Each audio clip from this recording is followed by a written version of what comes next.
जाबो करी है गठरी मुठरी बनाबो करी है हो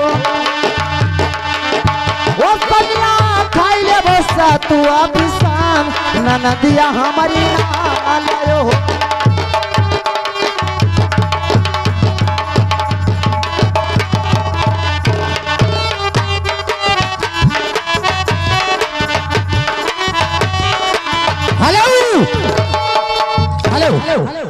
आ गई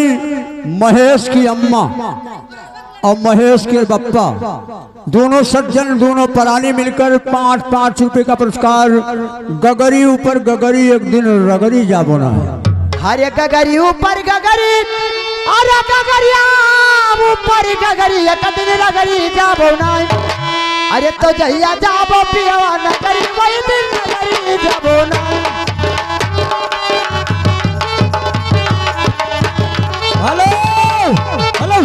हेलो यह देखो आएगी रुपया दिए वाले लड़कवा के बाबा जोड़ी कोई अगर है वाले अच्छा अभी के करे नंबर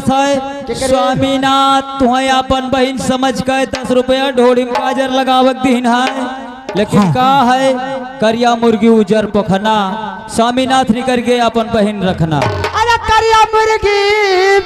अरे उजर पखना और स्वामीनाथ निकर के बहन रखना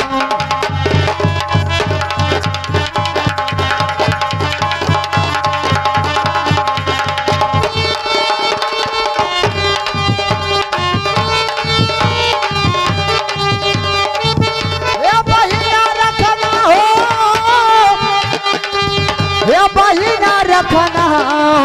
स्वामीनाथ करिए बहिना रखना हेलो हेलो यह कंपनी मास्टर आएगी और कंपनी मास्टर के दुल्हनों आई गई 5-5 रुपए का वो दोनों सज्जन मिलकर आपस में